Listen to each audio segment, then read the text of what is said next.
Gak berasa saudaraku, kita masuk pada bagian yang terakhir dari seri firman Tuhan. Berkat pasti di keadaan tidak pasti. Saya akan menutup saudaraku seri firman Tuhan 1 bulan ini dengan mengatakan ini kepada saudara. Apa saja yang dikerjakannya dibuat berhasil. Apa saja yang diperbuatnya berhasil. Boleh nggak saudara? Kedangkan kedua tangan saudara seperti ini. Angkat tinggi-tinggi kedua tangan saudara seperti ini. Saya berdoa apa yang saya katakan ini bukan hanya sekedar judul firman. Tapi ini menjadi perkataan imanmu. Ini jadi doa. Apa saja yang dikerjakannya dibuat berhasil. Jadi. Boleh aminnya yang paling keras, tepuk tangannya yang paling meriah buat Yesus Tuhan kita. Dijadikan atas kehidupan saudara. Ternyata bukan apa saja yang didoakan yang Tuhan dengar dan Tuhan jawab. Tapi apa yang diperbuatnya. Itu sebabnya lihat kiri kananmu saudaraku. Senggol kiri kananmu, katakan ayo kerja. Ayo kerja. Harus kerja. Karena lewat kedua tangan ini Dia memberkati engkau. Saya akan mengajak saudara kita lihat yuk Kejadian pasalnya yang kedua, ayatnya yang keempat sampai ayatnya yang kelima. Ayat keempat ngomong gini saudaraku. Demikianlah riwayat langit dan bumi pada waktu diciptakan. Saya berhenti sampai di sini dulu ya. Kalau saudara membaca di dalam Kejadian pasal yang pertama, maka saudara akan mendapatkan itu adalah momen penciptaan. Itu momen di mana mandat diberikan. Tapi kalau saudara berjalan lagi dan saudara membaca di Kejadian pasal yang kedua, maka saudara akan menemukan itu adalah momen setelah penciptaan.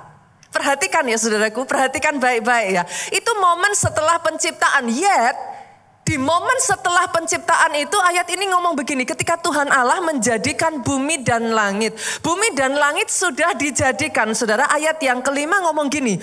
Belum ada semak apapun di bumi. Belum timbul tumbuh-tumbuhan apapun di padang. Jadi bertanya-tanya enggak saudara?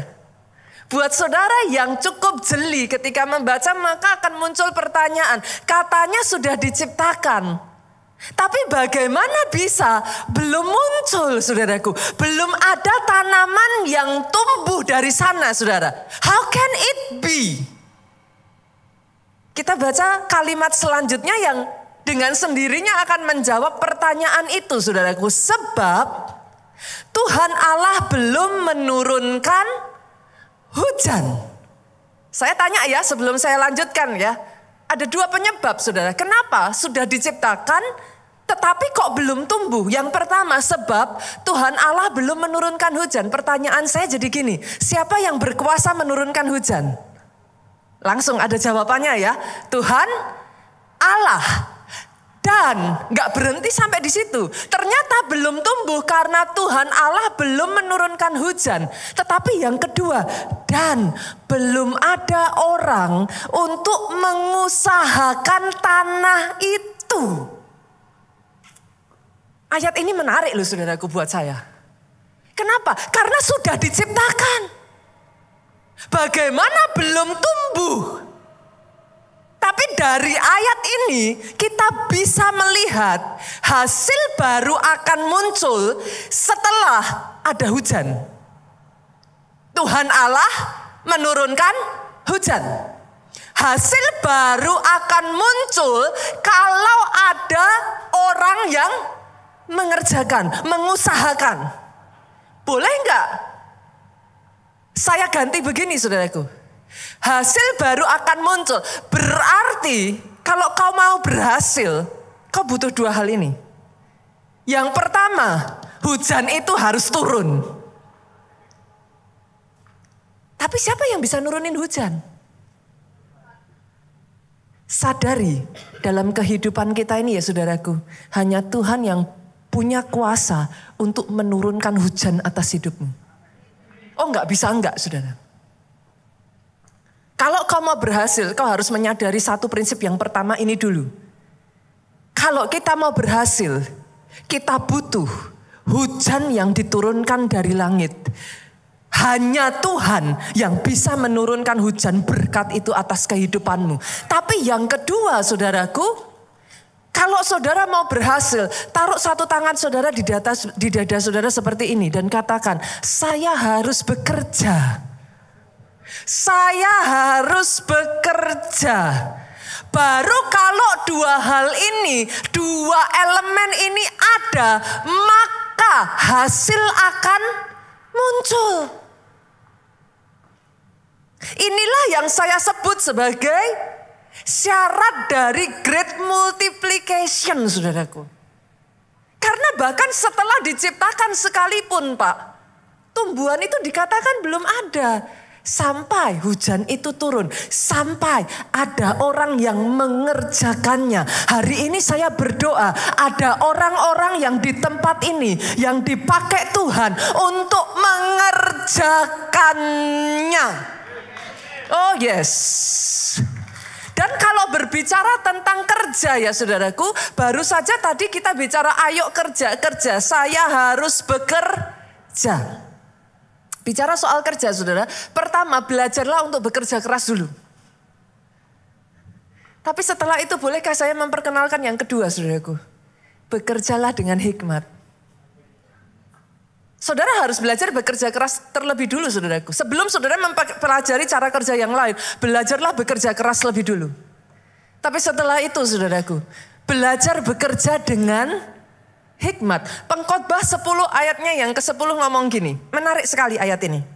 Jika besi menjadi tumpul dan tidak diasah, maka orang harus memperbesar tenaga. Kita sedang berbicara tentang apa saudaraku? Kerja. Betul ya? Katakanlah orang bekerja dengan besi. Kira-kira apa ya? Penebang pohon boleh? Boleh ya? Dia pakai kapak. Kapak pakainya besi, saudaraku. Nah, ayat ini ngomong kayak gini. Kalau besi jadi tumpul, seorang penebang pohon, kalau dia menebang dengan kapak yang tumpul, maka dia harus butuh tenaga yang lebih besar. Pastor, ayat ini sebenarnya bicara soal apa sih? Kita lanjutkan ya. Yang terpenting untuk berhasil adalah hikmat. Jadi ayat ini sedang berbicara tentang bagaimana kau bekerja dengan hikmat. Kalau dalam hidupmu sama-sama bekerja, tapi Pak, hikmatnya nggak pernah diasah. Akhirnya kalau nggak diasah apa yang terjadi? Tumpul. Tidak terbukakan pemikiran-pemikiran. Ayat ini berkata, kalau demikian maka orang itu harus memperbesar tenaga. Artinya saudaraku, kalau engkau bekerja tanpa hikmat, kau keluar tenaganya besar, lebih repot Pak, tapi hasilnya kecil. Ayat ini ngomong, belajarlah mengasah hikmat. Ketika kau hikmat itu diasah dalam hidupmu ya saudaraku, hal-hal yang tadinya tidak terpikir kau bisa melakukan sebelumnya. Sesederhana apa saudara? Sama-sama loh kopi pinggir jalan saudara beli harga 5.000. Starbucks aja kasih merek dari Amerika gitu aja saudaraku. Saudara beli 10 kali lipat. Berapa banyak di sini yang sama seperti saya suka leker pinggiran jalan saudara? Yang diputer itu loh saudaraku. Pernah makan gak? Leker jadul pernah ya? Itu saudara beli berapa sih harganya? Di Jakarta saya beli terakhir masih dapat lah 2.000 saudaraku. Tapi begitu saudara jadikan the crepes, harganya sudah berapa saudara? Saudara bisa mengerti yang saya maksudkan? Itu sebabnya saudaraku, asahlah hikmat. Bekerjalah dengan hikmat. Berbicara soal hikmat ini saudara, sama-sama kalau saudara bekerja. Izinkan saya mengatakan ini. Belajar untuk mengelola keuanganmu dengan hikmat. Belajar jadi wise manager. Dan ini alkitabiah loh saudara. Saya ajak saudara kita baca ya. Kejadian pasalnya yang pertama ayat 28. Saya menarik saudara di awal penciptaan terlebih dulu. Supaya saudara ngerti sebenarnya gambaran Tuhan tentang manusia tuh kayak apa sih. Tuhan tuh maunya kita tuh gimana gitu. Kejadian 1 ayat 28 Januari kemarin kita sudah belajar. Betul ya? Yuk kita baca sama-sama ya. Allah memberkati mereka. Jadi sejak dari awal buat saudara yang bertanya-tanya dalam hatimu, Pastor, apakah hidup saya dikutuk ya? Kok saya jadi kayak begini ya? Pastor, apa jangan-jangan saya ini memang nasibnya sial? Hari ini saya harus mengatakan kepada saudara, Allah memberkati engkau. Jangan izinkan yang lain mengatakan berbeda. Ayat ini berkata, Allah memberkati mereka. That includes you. You. Hidup saudara diberkati. Hidupmu bukan hidup yang sial. Hidupmu tidak dikutuki. Ada berkat Tuhan dalam apa yang kau kerjakan. Tangkap itu dulu. Tapi setelah itu saudaraku, berfirmanlah Allah kepada mereka, beranak cuculah dan bertambah banyaklah. Ini perintah yang pertama, perintah multiplikasi. Bulan Januari kemarin kita sudah berbicara tentang hal ini saudaraku. Saudara yang nanti belum dengarkan, saudara bisa cek di YouTube deh. Perintah multiplikasi. Itu sebabnya lihat dulu visinya. Banyak orang punya visi terlalu kecil. Begitu mau dibawa Tuhan ke visi yang besar, mundur teratur, gak berani. Mau diberkati, tapi bilang apa aku bisa ya Pastor? Mana bisa, mana mungkin. Tapi lihat saudaraku, ayat ini ngomong, penuhilah bumi, taklukkan itu. Diberikan visi kepada 2 orang, Adam dan Hawa. Visi miliaran, bahkan ketika mereka masih 2 orang. Loh, penuhilah bumi itu apa saudara? Sampai detik hari ini 8 miliar loh, masih belum penuh. Yang mengerti katakan amin. Come on. Adam dan Hawa sudah diberi visi miliaran ketika mereka masih 2. Itu cara kerjanya Tuhan. Sejak dari hari ini, jangan punya visi yang terlalu kecil, yang mengerti aminnya yang paling keras. Tapi setelah itu, selanjutnya, boleh dimunculkan lagi, ayat ini mengatakan demikian saudaraku. Berkuasalah atas ikan-ikan di laut, dan burung-burung di udara, dan atas segala binatang yang merayap di bumi. Dalam Alkitab terjemahan bahasa Indonesia masa kini, ayat yang sama ini ya saudaraku, ditulis begini. Kamu kutugaskan mengurus ikan-ikan, burung-burung, dan semua binatang lain yang liar. Kamu kutugaskan. Untuk apa? Mengurus. Kata mengurus, ini artinya apa saudara? Mengelola. Mengelola itu gimana sih? Jadi manajer. Oh sadari ini saudara. Sejak dari awal, Tuhan itu sudah menetapkan saudara dan saya untuk mengelola, jadi manajer, memanage dunia ini. Oh saya berdoa saudara bisa tangkap ini loh. Saya berdoa saudara bisa tangkap rema ini. Karena sejak dari awal, ini kata kuncinya. Belajar untuk mengelola dengan bijaksana. Saudara ditugaskan untuk mengelola. Certainly is. Kalau saudara mau 2024 ini, the year of great multiplication jadi atas hidupmu. Belajarlah melola keuangan saudara dengan baik. Simpel saudaraku. Sebagian dari saudara akan berkata, Pastor,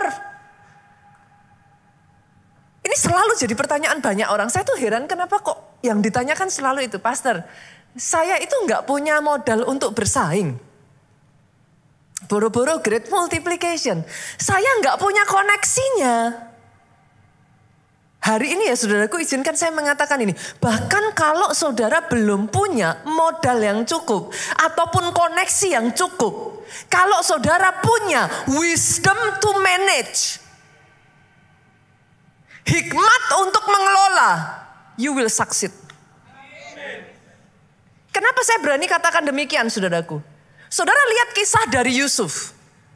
Pada saat Yusuf datang ke Mesir. Dia tuh datang sebagai budak loh. Budak itu punya apa? Maafkan saya ya saudaraku, can I compare it with you? Ada di sini yang seorang budak? I don't think so. Kita semua orang merdeka yang mengerti, katakan amin. Yusuf itu bahkan datang ke Mesir sebagai budak. Sekarang kalau budak ya saudara, menurut saudara punya modal? Ya jelas enggak lah. Punya koneksi, boro-boro. Itu dua hal yang tidak akan pernah dipunyai oleh Yusuf.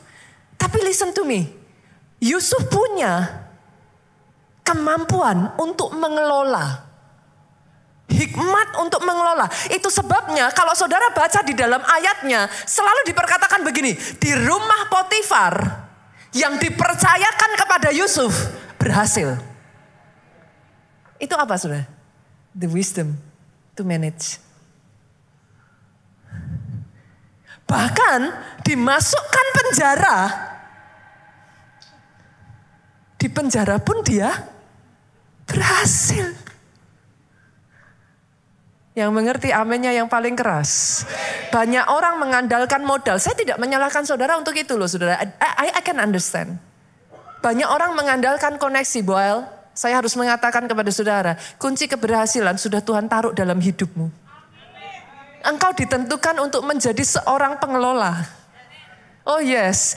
Yang perlu kau lakukan, belajar. Jangan bandingkan dirimu dengan si A, si B, si C.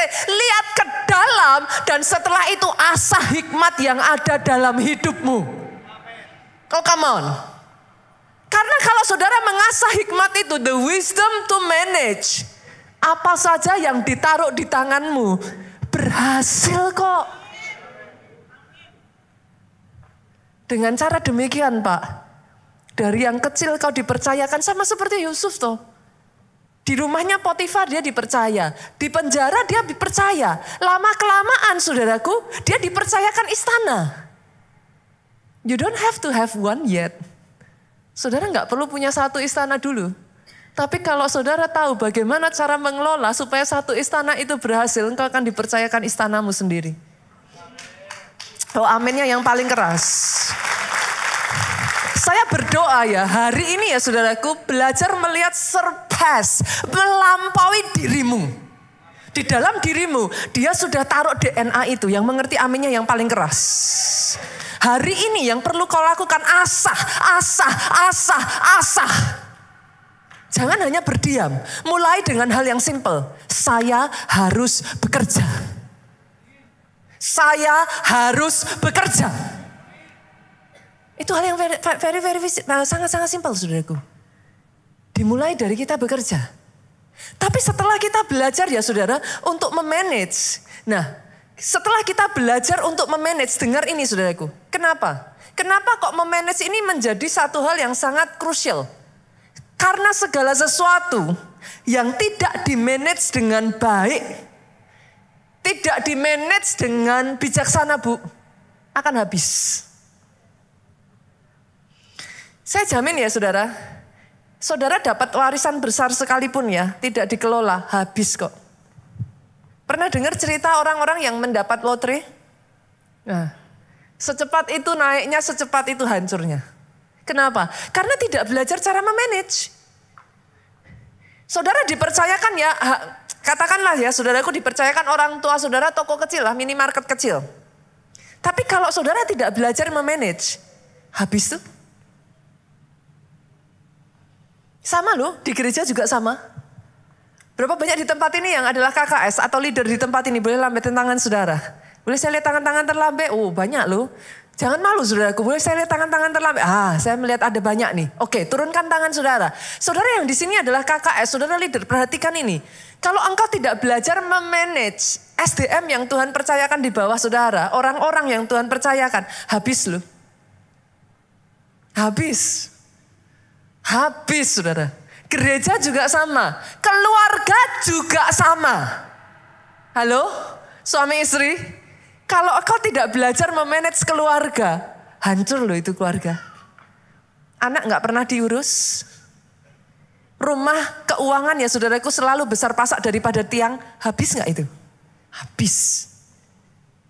Gak bisa disangkal ya saudaraku, keuangan pegang peranan penting dalam pernikahan loh. Penyebab terbesar perceraian, bukan perbedaan pendapat. Bukan yang lain-lain, tapi keuangan. Saya berdoa hari ini saudara bisa melihat ini. Segala sesuatu yang tidak dimanage dengan bijaksana, endingnya habis. Jadi belajar untuk memanage. Bahkan belajar untuk memanage bisnis saudara. Belajar untuk memanage apa yang Tuhan percayakan dalam kehidupan saudara. Pertanyaan saya sekarang, Pastor. Kalau gitu, saya sudah tahu nih, I am called. Saya dipanggil untuk menjadi pengelola dunia ini.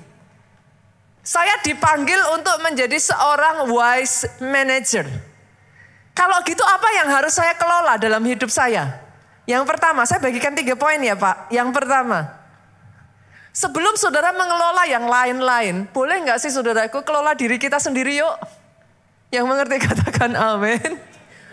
Boro-boro saudara mau mengelola yang lain-lain, ayo kelola diri kita dulu.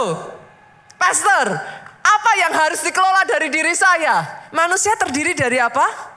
Roh, jiwa, tubuh. Pengelolaan yang pertama always start with God, saudaraku. Selalu mulainya dengan Tuhan. Artinya apa? Yuk dikelola kehidupan rohani kita yuk. Yang mengerti katakan amin. Kelola hubunganmu dengan Tuhan yuk. Loh kalau sama Tuhan aja gak pernah punya waktu kok mau ngelola yang lain-lain. Yang mengerti katakan amin. Dunia dan seisinya punya siapa sudah? Kalau saudara mau dibukakan channel, saudara butuh siapa sih? Nah, saya berdoa pemahaman ini saudara tangkap ya. Banyak orang Kristen salah loh. Punya waktu buat si A, si B, si C, si D, si E, orang terpengaruh, terkenal ini, orang ini, itu apa. Enggak punya waktu untuk yang empunya bumi dan seisinya. Yang bisa buka channel dan semuanya atas hidup saudara. It has to start with God. Gereja kita saudaraku, keluarga Allah, itu sengaja didesain, buat saudara yang datang ke tempat ini dan berpikir keluarga Allah ini hanya gereja di hari Minggu, saudara salah. Kita ini melalui kerepotan yang begitu banyak loh. Saya tuh kadang ditanyain orang, Pastor apa enggak repot? Pol, saudaraku. Jauh lebih mudah apabila gereja itu cuma hari Minggu titik, habis itu bye-bye. Dikiranya komsel itu gampang saudara. Ngemesin loh, ketemu orang yang sama tapi nyebelin tuh ngemesin loh saudaraku. Loh gak segampang itu. Saudara pikir mengadakan pondok Daud itu tidak repot? Repot. Tapi tahukah saudara, saya ingin mengajak saudara ketika saudara menjejakkan kaki di keluarga Allah, saya berharap saudara mengerti. Keluarga Allah bukan gereja yang hanya seminggu sekali. Hari Minggu saudara pulang, bye-bye, besok Minggu saudara datang lagi. No. Gereja kita mendesain yang namanya skema perjalanan rohani. SPR saudaraku. Ini sudah ada sejak saya ada di keluarga Allah lah saudaraku. Kayak forever gitu. Tapi gak banyak dari kita yang ngerti. Skema perjalanan rohani boleh dibuka? Seperti apa? Pertama kali saudara datang ke keluarga Allah, ada sebagian dari saudara yang mungkin sudah terima Yesus. Saya tidak menyangkal saudaraku yang namanya perpindahan gereja terjadi. Udahlah saudara, jangan ribut soal memindahkan domba dan lain sebagainya. Domba tidak pernah dipindahkan, dia lompat sendiri. Gitu aja saudaraku. Yang mengerti katakan amin. Gembala sidang di tempat ini gak ada cari-cari satu-satu terus kemudian ditarik-tarik. Enggak ada. Lompat sendiri, makan di situ sendiri, saudaraku. Yang mengerti katakan amin. Jadi sudahlah, sudah enggak usah ngeributin yang soal itu, saudaraku. Yang pertama ketika saudara masuk, pastikan dulu saudara benar-benar sudah diselamatkan. Banyak orang Kristen, saudara mungkin pindah dari satu tempat ke tempat lain. Tapi setelah itu yang tidak saudara pastikan keselamatan dalam hidupmu. Kenapa saya katakan demikian? Banyak orang Kristen kalau ditanya ya, jujur ditanya ya, kamu yakin enggak? Nanti satu kali kamu pulang, kamu masuk surga. Memangnya boleh yakin ya? Nah, berarti saudara bahkan belum yakin dengan keselamatan saudara. Itu sebabnya saya ajak saudaraku yang pertama, pastikan keselamatan lebih dulu. Setelah itu apa, Pastor? Baptis yuk. Baptis yuk. Setelah itu saudara digabungkan. Mulai belajar saudaraku, komit ibadah dulu boleh nggak saudara? Harus di-manage loh. Karena setiap orang punya kesibukan. Itu sebabnya kenapa saya mengatakan sebelum kita manage yang lain-lain, manage diri kita dulu. Dimulai dari roh kita. Nah kalau roh itu urusan gereja saudara. Yang mengerti katakan amin. Urusan gereja itu bukan entertainment. Ini tambahan aja saudaraku. Tapi urusan gereja, saudara datang di gereja. Roh saudara harus bertumbuh. Yang mengerti aminnya yang paling keras. Kalau saudara di dalam gereja dan roh saudara tidak bertumbuh, something is wrong. Karena fungsi sebuah gereja adalah untuk supaya rohmu bertumbuh. Itu sebabnya yuk gabung dulu dalam ibadah minggu. Senggol kiri kanan. Komit ya. Karena kadangkala nggak bertumbuh rohnya. Simple. Saudara di rumah ada di sini yang punya tanaman. Boleh lambaikan tangan? Oke. Ada ya? Ada. Hanya satu aja. Yang lain nggak ada. Di Jakarta jarang yang punya tanaman. Saya pikir apa Jakarta lain ya sama di daerah gitu kan saudaraku. Nah, bagi saudara yang punya tanaman, bisa nggak sih saudara seenak hatinya? Hari ini saudara mood nih disiramin. Oke? Minggu depan saudara nggak mood, nggak disiramin. Terus saudara bilang, kenapa ya tanaman saya kok nggak hidup? Ada yang, itu kan jawabannya mudah toh saudara. Kenapa? Lah yang nggak disiramin secara konsisten kan? The same. Roh saudara juga sama. Hari ini saudara ibadah, disirami, dia mekar. Besok minggu depan saudara nggak mood, nggak disirami, dia mati. Ya sudah toh saudaraku. Yang mengerti katakan amin. Berarti yang kedua apa saudaraku? Komit dulu ya, ibadah minggu ya. Setelah itu komit komsel. Pastor, saya tuh udah sibuk, masih ditambah dengan komsel. Komsel orang-orangnya nyebelin. Tahukah saudara, gereja itu memang didesain sama Tuhan, besi menajamkan besi. Kalau saudara nggak mau gesekan, lah ya salah tempat toh saudara. Loh, coba renungkan perkataan saya. Banyak orang keluar dari gereja karena nggak kuat gesekannya. Tuhan maunya memang digesek. Terus gimana? Saudara bisa mengerti yang saya maksud kan? Gesekan itu perlu. Salah paham itu perlu. Bertemu dengan orang-orang yang nyebelin itu berkat. Lah gimana saudara? Dengan cara itulah, dari situ ya saudara, saudara itu belajar untuk mengatasi masalah, belajar untuk bertabrakan. Disitulah kedewasaan rohanimu muncul. Lah kalau dikit-dikit gesekan keluar, saudara mau pindah gereja manapun saya jamin. Saya jamin, karena gereja didesain sama Tuhan supaya manusia menajamkan sesamanya dengan tujuan apa? Anak panah itu runcing. Selama anak panah itu tumpul, nggak akan ada yang mau pakai itu anak panah. Senggol kiri kanan lagi. Kayaknya baru tahu deh. Pak, kalau gereja itu ternyata memang gesekan ya. Buat saudara yang selama ini punya impian cari gereja yang saudara tidak akan mendapatkan gesekan. Maaf saudaraku, saudara salah tempat. Kiri kanan saudara bukan malaikat. Mereka sama-sama orang yang datang berobat. In case saudara berpikir semua orang yang ada di gereja malaikat. Ya gimana ya saudara?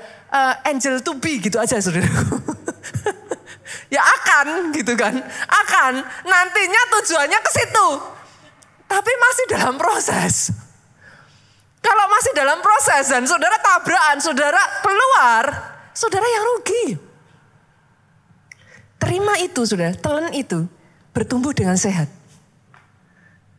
Tahu caranya ngadepin masalah. Bukan menghindari masalah. Di gereja keluarga Allah saudara tidak diajari menghindari masalah. Tapi tahu, Karena masalah akan terus datang. Gimana caranya menang? Kan gitu. Nah, itu sebabnya ikut komsel. Habis itu baptis. Baptis. Senggol kiri kanan, baptis. Bila perlu injak kakinya, baptis. Gitu saudaraku. Nah saya tuh kadang gak habis pikir loh. Banyak orang Kristen udah bertahun-tahun loh. 10 tahun loh saudaraku jadi orang Kristen. Saya tanya ya, kenapa sih gak baptis-baptis? Jawabannya tuh gini loh. Saya gak layak pastor. Saya masih berdosa. Saudara mau nunggu gak berdosa? Di surga. Loh, selamanya loh jujur loh saudara. Adakah di sini sekalipun saudara sudah jadi orang Kristen 20 tahun yang gak pernah berbohong? Hah? Coba senggol kiri kanan dong. Kita sesama orang berdosa.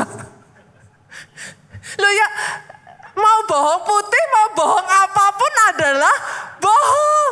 Dan selama bohong itu, anak kecil aja tahu. Bohong itu. Anak sekolah minggu aja tahu kok. Kenapa kita dibaptis saudaraku? Baptisan itu seperti meterai saudara. Baptisan itu bukan saudara nunggu nggak dosa lagi baru baptis. No. Baptisan itu satu tanda, penanda dalam hatimu yang mengatakan sejak dari hari ini aku dilahirkan kembali. Aku ditenggelamkan mati bersama dengan kematian Kristus. Aku dibangkitkan dengan kebangkitan Kristus. Dengan satu understanding, engkau dimampukan mengalahkan dosa. Jadi setiap kali saudara mengingat momen baptisan, saudara dikasih kekuatan. Aku tidak sendirian. Aku bangkit bersama dengan kebangkitan Kristus. Aku dimampukan mengalahkan dosa. Oh aminnya yang paling keras. Setelah itu saudaraku lanjut som. Boleh gak sih dengan bangga dong? Atau nanti saya jadi sakit hati ya saudara. Berapa banyak yang sudah ikut som? Enggak sakit hati kok saudaraku. Cukup banyak ya. Puji Tuhan saudaraku. Kenapa som? Som itu menumbuhkan akar supaya saudara tahu dasar kekristenan. Jadi enggak gampang goyah. Nanti kalau saudara enggak belajar, yang terjadi gini. Katanya si A, katanya si B, katanya si C. Enggak habis-habis saudaraku. Tahukah saudara? Gereja itu ada dua, gereja universal dan gereja lokal. Gereja universal saudaraku, seluruh dunia ini itu berbeda-beda doktrin dan pengajarannya. Itu sebabnya saudara harus memahami. Satu dengan yang lain itu berbeda. Saudara nggak bisa, kepengen durian, ada rambutnya, punya rasa jeruk, nggak bisa. Itu monster saudara. Ketika saudara masuk di dalam sebuah gereja, mereka nanti akan mengajarkan di gereja itu apa yang dipercaya. Kalau saudara memilih di sana, bertumbuhlah dan pegang apa yang dipercaya di sana. Saudara nggak bisa, lah itu katanya. Memang masing-masing punya kepercayaan yang slightly different, saudaraku. Tapi Yesus tuh ngomong gini, selama dia mengaku Yesus Kristus itu Tuhan, kita bersaudara. Yang mengerti aminnya yang paling keras. Karena nanti doktrin tentang Roh Kudusnya bisa berbeda. Doktrin tentang baptisannya bisa berbeda. Doktrin tentang akhir zamannya bisa berbeda. Ini saya being fair ya saudaraku. Supaya saudara memahami ya. Ketika saudara masuk dalam sebuah gereja, saudara sudah mengerti. Itu sebabnya ikuti somnya. Sekolah orientasi melayani. Saudara dipersiapkan. Sehingga saudara punya dasar kekristenan yang kuat. Next, berikutnya encounter. Nah, encounter di gereja kita ini saudaraku, kita mengajarkan bagaimana saudara keluar dari masa lalu. Satu orang, maksimal 2 orang itu punya satu konselor saudara.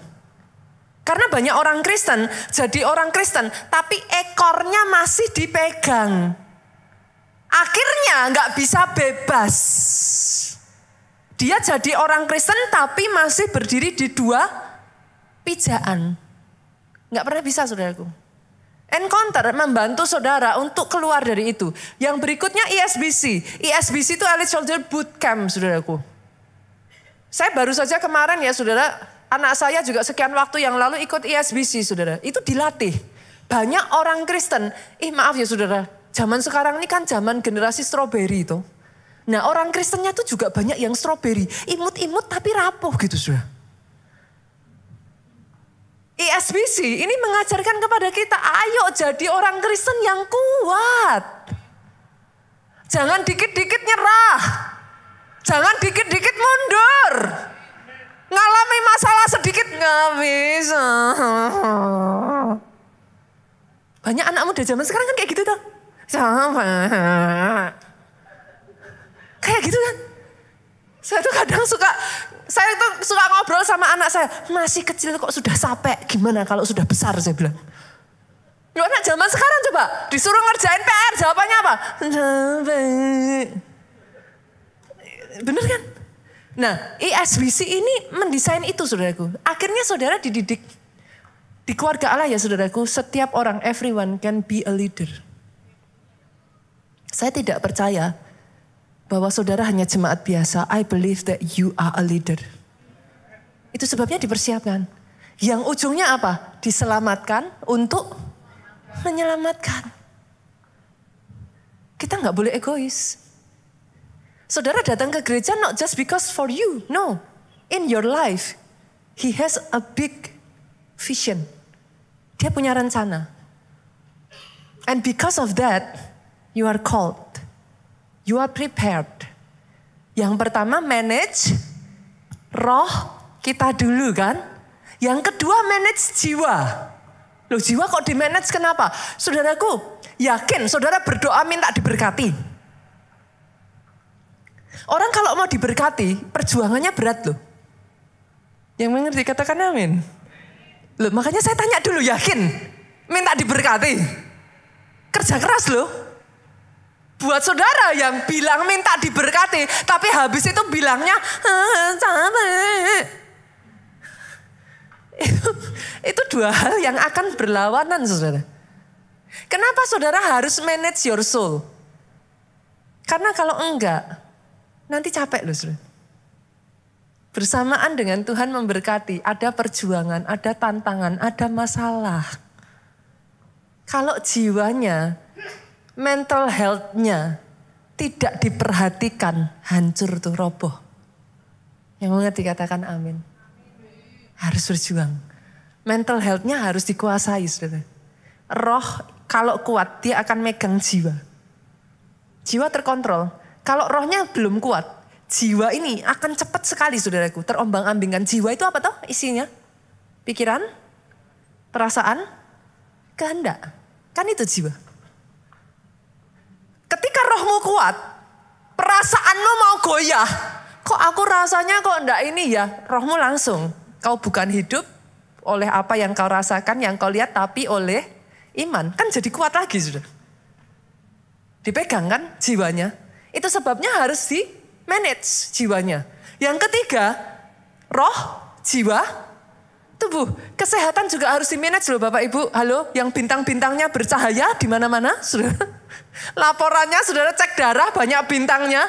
Senggol kiri kanan harus di manage. Ayo dimulai dari hal simple. Tidurnya. Oke, tidurnya. Mulai hal simple berikutnya lagi. Yang masuk dalam tubuh ini loh saudaraku. Makanan kita. Simple lagi saudara, exercise. Harus di manage kan.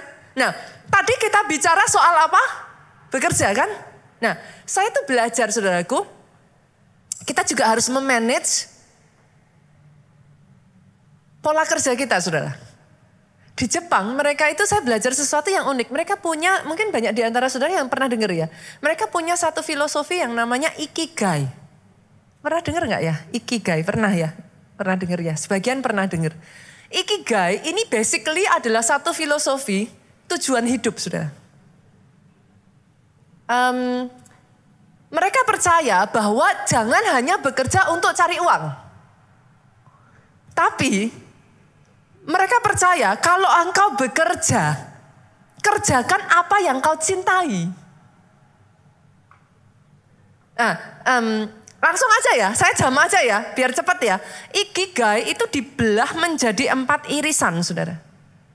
Yang pertama, kerjakan apa yang kau sukai. It's your passion. Itu jadi passionmu. Kalau engkau mengerjakan apa yang kau sukai, gak capek gitu saudara. Karena jadi bermakna. Yang kau kerjakan itu kayak dinikmati. You can enjoy it. Yang kedua, irisan yang kedua, ikigai itu percaya bahwa kerjakan apa yang kau kuasai. Beda antara yang kau sukai dengan yang kau kuasai. Tetapi akan luar biasa sekali kalau kau menguasai yang kau sukai. Nah, di situ saudara jadi master. Saudara jadi expert. Karena sudah disukai, setelah itu kau menguasai yang kau sukai. Yang ketiga, kerjakan yang bermanfaat bagi orang lain. Banyak orang yang idealis ngomong gini sama saya, terserah, yang penting kan saya suka. Orang lain urusan belakang, gak bisa saudara. Saudara bekerja bukan hanya untuk diri saudara sendiri. Tapi saudara bekerja supaya apa yang kau kerjakan bermanfaat untuk orang lain. Itulah yang namanya jadi berkat. By the way, saya tuh menemukan saudaraku satu prinsip yang unik. Instagram, sosial media punya hukum ini. Banyak orang di dalam sosial media ngejar follower, tapi nggak dapat. Tapi yang harus dikejar itu reach. Reach itu apa toh? Seberapa kau jadi berkat buat orang lain? Kalau yang kau berikan, kontenmu itu jadi berkat dengan sendirinya, nanti follower saudara akan naik dengan cepat. Saudara mengerti yang saya maksudkan? Itu sebabnya kita tuh bukan hanya mengerjakan apa yang kita sukai. Nggak bisa. Harus yang bermanfaat bagi orang lain. Yang keempat saudaraku, kerjakan yang menghasilkan. Lah banyak orang suka tapi nggak menghasilkan saudaraku. Contoh ya, ada orang yang suka hobinya apa? Binatang. Tapi setiap kali binatangnya mau dijual nangis. Jangan. Lah akhirnya rumahnya penuh saudaraku. Satu-satu dikasih nama. Jangan lepaskan Susi. Lah gimana saudara? Nggak bisa.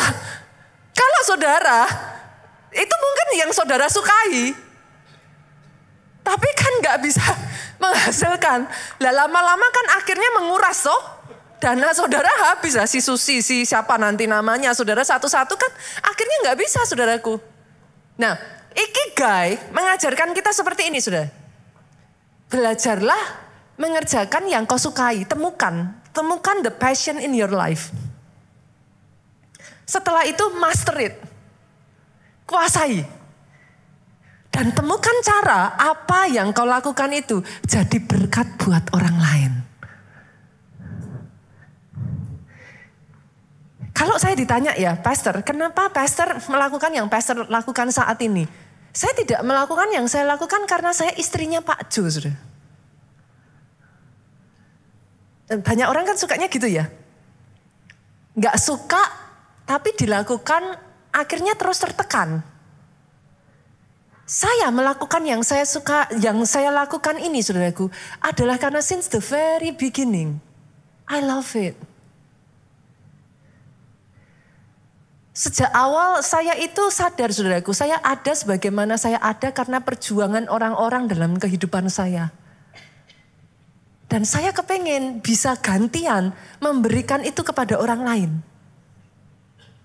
Dulu ada orang yang mempercayai saya yang bukan siapa-siapa. Mereka memperjuangkan saya sampai saya ada hari ini. Hidup saya diubah. Saya yang tadinya miserable. Saya yang tadinya bahkan berpikir akan bunuh diri. Saya yang tadinya dianggap tidak ada gunanya. Anak rata-rata biasa.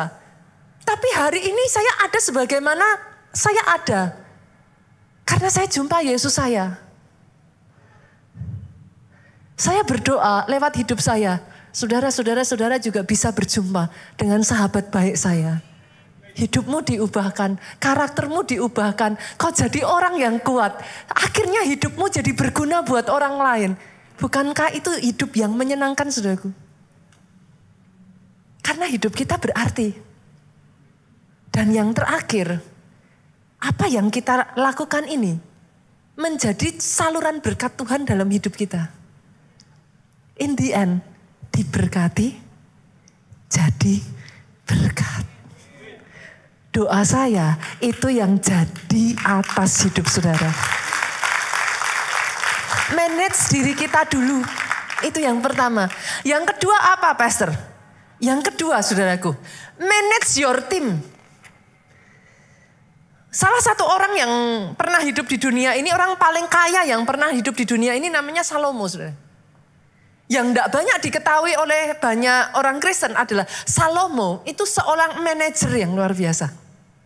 Saya bukakan ya. Oke, kita lihat yuk. 1 Raja-Raja 4 ayat 1 sampai 7. Ini nggak banyak orang memperhatikan, saudaraku. Maka Salomo menjadi raja atas seluruh Israel. Begitu dia jadi raja, lihat. Inilah para pembesarnya. Salomo itu nggak ngawur, saudara, langsung dibagi. Asarya bin Sadok menjadi imam. Dia menempatkan orang-orang pada posisi yang tepat. Elihoref dan Ahia, anak-anak sisa, menjadi panitera negara. Lanjut ya. Yosafat bin Ahilud menjadi bendahara negara.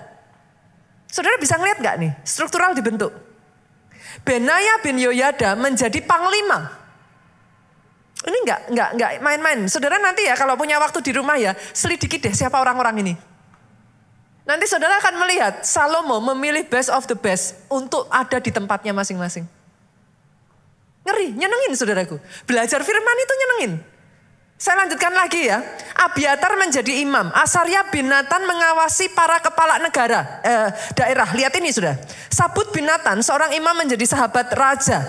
Ahisar menjadi kepala istana. Nah ada nih. Adoniram bin Abda menjadi kepala Rodi.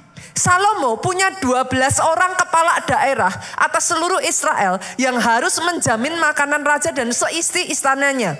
Adalah tanggungan tiap kepala daerah untuk menjamin makanan selama sebulan dalam setahun. Saudara bisa ngeliat ya, ditata dengan rapi saudara. Nggak ngawur. Bolehkah saya mengajak saudara, manage your team? Pastor, saya nggak punya tim. Kerja sama tim tuh nyebelin. Banyak orang kan akhirnya salah ya. Berapa banyak di zaman dulu saya menemukan polanya gini. Kalau nggak saya nggak bisa. Pernah ketemu saudaraku generasi sebelumnya mungkin. Selalu ngomongnya gini. Kalau bukan saya yang jaga, berantakan. Harus saya. Kalau saudara mau jalan cepat, satu orang oke. Tapi kalau mau jalan besar saudaraku, dibawa besar, nggak bisa satu orang. Kebayang nggak? Saya khotbah, sebelumnya saya WL, terus sambil WL, saya main musik. Sebelum main musik, saya turun ke bawah saudaraku. Saya nyalami saudara, shalom, shalom. Saya nggak bisa kebayang loh saudaraku. Itu kalau nggak uban, saya cepat keluar ya saudara. Saudara ngerti yang saya maksudkan? Teamwork. Dan kalau saudara mau besar, saudara harus belajar melatih dan memanage tim di bawah saudara. They have to be able to do what you can do, even better. Oh yes. WL yang ada di sini ya saudaraku, kenapa saya nggak WL? Mereka WL yang lebih baik daripada saya. Yang mengerti aminnya yang paling keras. Dan saya bangga. Karena mereka WL yang lebih baik daripada saya. Saya bangga karena di gereja kita ada orang-orang yang memainkan peralatan musik dengan luar biasa. I don't have to be everything. Yang mengerti aminnya yang paling keras. Itu sebabnya kalau saudara mau dibawa Tuhan besar, manage your team. Spend time. Besarkan mereka, latih mereka, tularkan DNA saudara kepada mereka. Kalau enggak nanti mereka belajar DNA-nya yang lain. Bolehkah saya juga mengatakan, manage your kids. Tularkan DNA saudara kepada anak-anak saudara. Pastor, apakah pastor enggak boleh kita punya suster? Boleh. Apa pastor enggak boleh kita punya ART? Boleh. Jadikan ART dan suster saudara, tim saudara. Loh, come on. Jadikan anak-anak saudara, tim saudara. Jangan pisahkan mereka. Jangan menganggap anak kecil tahu apa. Enggak. Sejak dari kecil ceritakan kepada mereka. Apa yang saudara kerjakan. Tularkan kesenangannya itu saudaraku. Ceritakan kepada mereka betapa asiknya mengerjakan yang kau kerjakan. Teamwork. Jangan kerja sendiri. Dan karena ada teamwork, saudaraku lihat, bukan hanya teamwork, hebatnya Salomo. Salomo itu bukan hanya kerja internalnya yang kuat, dia kerja eksternalnya, dia bangun jejaring. Saking hebatnya istrinya 1000, saudaraku. Jangan ditiru, senggol kiri kanan. Itu bukan untuk ditiru. Loh, tapi itu jejaring. Itu cara dia mengamankan negara. Udah daripada perang, ambil satu istri. Daripada perang, ambil satu. Kan zaman itu, saudaraku.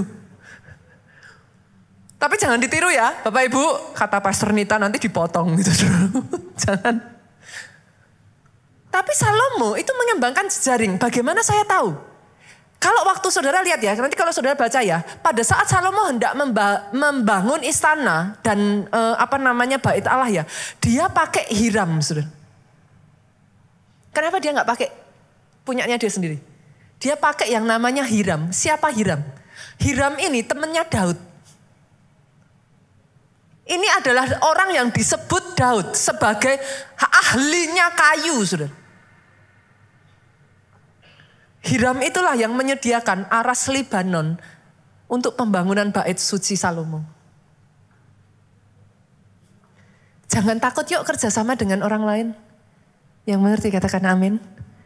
Jangan hanya saya. Yang lain nggak bisa. No. Mulai buka, mulai lihat kiri dan kanan. Mulai bangun. Networking satu dengan yang lain. Yang ketiga, yang terakhir saudaraku. Manage your finance. Tadi karena kita hari ini berbicaranya tentang bekerja kan saudaraku. Bekerja. Manage your finance. Kalau saudara nggak belajar memanage your finance, boleh nggak tangkap ini? Minggu lalu kita sudah berbicara tentang yang namanya hutang. Oke ya. Poin pentingnya bukan seberapa besar gajimu. Tapi how you manage seberapapun gaji yang kau punya. Karena kalau tidak ada manajemen yang baik, saudaraku, gaji berapapun habis kok. Kan? Kemarin kita bicara ya, buy now, pay later kan? Ngeri kan saudaraku? Semakin besar gajinya ya hutangnya semakin besar kalau kita nggak hati-hati untuk memanage gitu. Nah gimana cara manage-nya? Manage itu ada level-levelnya saudaraku. Ini saya minta boleh nggak saudaraku? Buka hati untuk kita belajar lagi yuk. Karena banyak yang nanti saya bagikan ini saudara bilang saya sudah tahu pastor. Pertanyaan saya bukan apakah saudara sudah tahu. Apakah saudara sudah melakukan? Yang pertama saudaraku, boleh nggak manage anggaran? Jangan nggak ada anggarannya, jangan remnya blong. Harus ada budgeting dong Bu. 1 bulan itu saudara sudah taruh dulu nih, budgetingnya kayak apa? Saudara mau tempatkan seberapa nih? Uang saudara pemasukan pengeluaran di budgeting. Rencanakan dulu nih. Kalau tidak ada budgeting, nggak ada visi, maka liarlah rakyat. Kacau, hancur saudara. Saudara harus punya visi. Pastor, 5 tahun dari sekarang saya mau punya rumah saya sendiri. Oke, bagus. 5 tahun dari sekarang breakdown nih, gajimu berapa? Untuk kamu bangun rumahmu sendiri kamu butuh apa-apa berapa? Gimana caranya itu bisa? Kan tinggal gampang toh saudaraku. Either saudara menurunkan pengeluaran atau menaikkan pendapatan kan gitu. Supaya visi bisa tercapai. Jadi harus ada budgeting dulu. Yang pertama ya saudara. Yang kedua harus ada pembukuan. Saudara percaya nggak percaya ya? Sampai saat ini saya masih melakukan pembukuan loh saudaraku. Saya masih menyimpan nota-nota saya. Pastor buat apa? I still do it. Sampai dengan detik hari ini. Banyak orang sukanya itu nggak tahu loh saudara. Pemasukannya tahu, pengeluarannya berapa nggak tahu. Remnya belum. Kalau saudara nggak tulis, how do you know? Dikira-kira, Perasaan kita tuh sering salah tuh saudaraku. You have to manage it. Perusahaan besar ya saudaraku, sama seperti Salomo, mereka tuh punya bendaharanya. Ada orang yang ngurus bagian pembukuan, ada yang ngurus perpajakan. Belajar dari yang kecil saudara. Ada yang ngurus aset. Jangan salah loh, banyak orang bangga punya aset besar. Aset yang tidak di-manage jadi beban loh. Jangan salah. Saudara boleh punya banyak aset, tanah saudara banyak, rumah saudara banyak. Tapi kalau saudara tidak manage rumah dan tanah itu, endingnya, ujung-ujungnya beban loh. Kan? Kenapa? Sekarang coba, kalau rusak saudara harus keluar uang. Tidak saudara sewakan, tidak saudara kelola, tiap bulannya harus ada yang dibayar. Nah, ujung-ujungnya aset saudara itu mendatangkan beban di dalam kehidupan saudara kalau tidak di-manage dengan baik. Jadi harus belajar mengelola gitu. Setelah itu belajar investasi. Banyak orang yang seringnya terjadi saudara, pemasukannya besar tapi nggak punya visi. Ujung-ujungnya pengeluarannya besar. Spending, beli brand, tapi nggak pernah kemana-mana tuh. Sudah kerja 10 tahun, penghasilannya besar, ratusan juta, tapi nggak pernah bisa beli rumah. Kenapa? Karena nggak di-manage. Itu. Jadi saudara harus belajar untuk memanage. Yang ketiga, saudaraku, teliti menghargai rupiah kecil. Ini saya masih belajar, saudara. Ada yang kayak saya nggak sih? Kadang uang itu ditaruh kemana-mana gitu, saudaraku. Apalagi rupiah. Nah, padahal 100.000 nggak akan jadi 100.000 tanpa 100 rupiah. Belajar loh saudara, beneran. Kalau saudara sudah belajar menghargai yang kecil ya, Tuhan akan menambahkan yang besar. Itu nggak bisa nggak kok. Kalau yang kecil saudara nggak menghargai ya, nanti saya itu belajar dalam hidup saya, pelajaran yang sangat-sangat nggak enak saudaraku. Lama-kelamaan setelah engkau diberkati Tuhan ya, kehilangan yang ini nggak di-manage saja saudara nggak kerasa loh. Dapatnya banyak, tapi hilangnya banyak. Itu bahaya. Belajar untuk menghargai yang paling kecil sekalipun dalam hidupmu. Dirawat saudara. Dan yang terakhir, yang terakhir, saya tutup, pemain musik boleh maju ke depan. Belajar jadi bendahara yang setia, jujur dan taat. Konsepnya simple. Tuhan yang punya seluruh dunia. Oke, kita ditugaskan jadi apa tadi saudara? Pengelola, manajer, jadi bendahara. Nah, jadilah bendahara yang jujur, taat, setia. Pegang perjanjiannya Tuhan. Satu demi satu lakukan itu dengan setia. Jangan berlaku curang di hadapan Tuhan, saudara. Belajar setia dari yang kecil, saudara lakukan. Apa yang firman Tuhan katakan, kerjakan. Apa yang firman Tuhan suruh jangan lakukan, jangan dilakukan. Saya berdoa ya saudaraku, firman sepanjang bulan Februari ini ya membekali saudara. Mau di masa apapun dalam hidupmu, berkat pasti di keadaan yang tidak pasti. Kita katakan ini saudaraku, Waymaker, dia yang membuka jalan